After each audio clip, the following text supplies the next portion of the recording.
Hello everyone, welcome back to my YouTube channel. So आज हम करेंगे अकाउंटिंग के बेसिक क्वेश्चन आंसर, जो कुछ इंपॉर्टेंट क्वेश्चन आंसर अकाउंटिंग के जो आपको आना चाहिए, जो बताता है कि आपका अकाउंट कितना स्ट्रॉन्ग है, कितना नहीं है स्ट्रॉन्ग। सो आज मैं आपके सामने कुछ क्वेश्चन एंड आंसर पेश करूँगी अकाउंटिंग।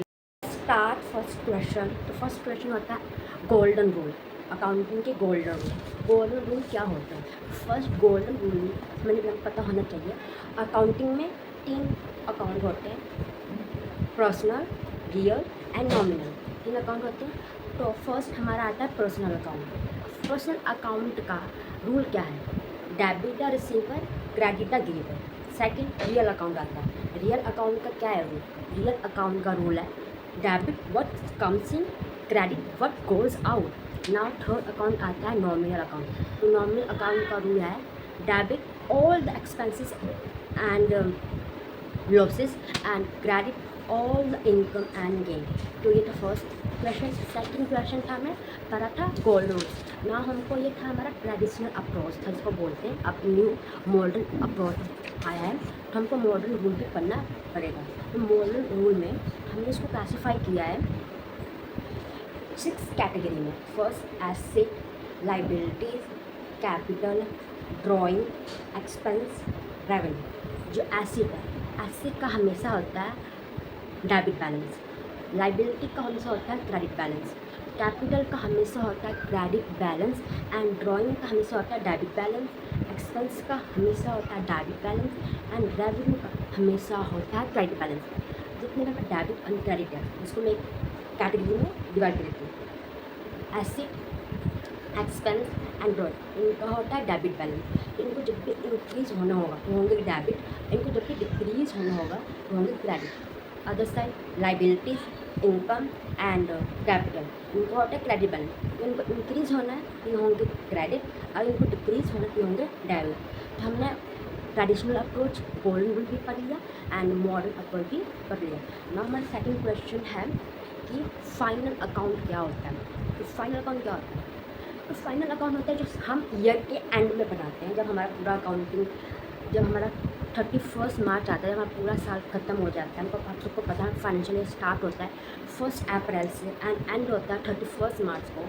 मतलब 1 अप्रैल को हमारा बिजनेस का स्टार्ट हुआ होगा, ट्रांजैक्शन जो भी होता है, एंड 31 मार्च को ये क्लोज हुआ।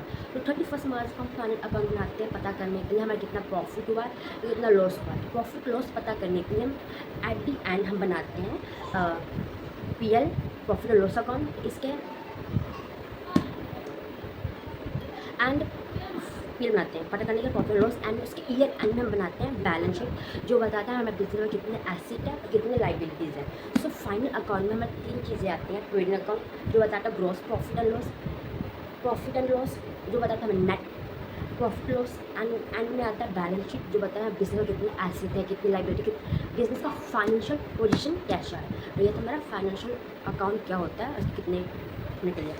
नाउ सेकंड क्वेश्चन आता है जर्नल एंट्री। तो जर्नल एंट्री क्या होता है? तो जर्नल एंट्री होता है, इसको बोलते हैं ओरिजिनल एंट्री। तो बिजनेस में कोई भी ट्रांजेक्शन हो रहा है ना, तो फर्स्टली इसको हम रिकॉर्ड करते हैं जर्नल एंट्री में। हमने कुछ परचेज़ किया, कुछ सेल किया, तो इसकी एंट्री हम फर्स्टली कहाँ करेंगे? जर्नल एंट्री में करेंगे इन क्रोनोलॉजिकल ऑर्डर। जैसे जैसे वो होगा वैसे इसका रिकॉर्ड हम करेंगे। जैसे परचेज़ किया, परचेज़ का सेल किया, सेल किया, ऐसे इसको कहते हैं जर्नल एंट्री। जिसको सबसे पहले एंट्री कहाँ रिकॉर्ड होती है? जर्नल एंट्री में होती है। नाउ लेजर क्या होता है? तो जर्नल के बाद लेजर ही आता है। लेजर में हम जितने भी जर्नल जितने भी हमने ट्रांजेक्शन रिकॉर्ड किए थे ना, उसको हम लेजर में समराइज़ करते हैं, इसका समराइज़ करते हैं, इसको हम पोस्ट करते हैं वहाँ जाके। लेजर में उसका एक इंडिविजुअल अकाउंट बनाते हैं, हर एक जितना हमने ट्रांजेक्शन रिकॉर्ड किया होता है जर्नल में, उसका हर एक एंट्री का इंडिविजुअल अकाउंट बना के उसको हम रिकॉर्ड करते हैं, समराइज़ करते हैं। नाउ अगला क्वेश्चन आता है हमारा ट्राई बैलेंस क्या होता है। तो ट्राई बैलेंस जर्नल बना लिया, लेजर बना लिया, उसके बाद क्या आता है? ट्राई बैलेंस आता है हमारा। जो ट्राई बैलेंस एक स्टेटमेंट है, अकाउंट नहीं है, एंड ये बनाते हैं पता करने के लिए अर्थमेटिक एक्यूरेसी चेक करने के लिए कि क्या कोई एरर है या नहीं है हमारे जो हमने ट्रांजेक्शन रिकॉर्ड किया है, कोई भी एरर नहीं है, कमीशन ओमिशन एरर, कुछ तो एरर नहीं है, पता करने के लिए हम बनाते हैं ट्राई बैलेंस। ट्राई बैलेंस जितने भी लेजर होते हैं जो हमने इंडिविजुअल बना रखा है, उसको एक समराइज एक उसको स्टेटमेंट के रूप में बनाता है। डेबिट जितने अमाउंट होते हैं डेबिट में साइड कोड पे देता है, और क्रेडिट जितने अमाउंट होते हैं उसको क्रेडिट साइड कोड पे देता है। देखता है debit is equal to credit है। अगर debit is equal to credit है तो हमारा जो हमने ट्रांजैक्शन रिकॉर्ड किया है लेजर में जर्नल में वो सही है, इसमें कोई एरर नहीं है। बट अगर डेबिट मैच नहीं कर रहा है क्रेडिट से, क्रेडिट मैच नहीं कर रहा डेबिट, अगर कोई इसमें एरर है तो इसको हमको फाइंड करना होता है। अगर हमको उस टाइम एरर नहीं मिलता तो हम ओपन कर लेते हैं सस्पेंस अकाउंट। अब क्वेश्चन आता है कि सस्पेंस अकाउंट क्या होता है।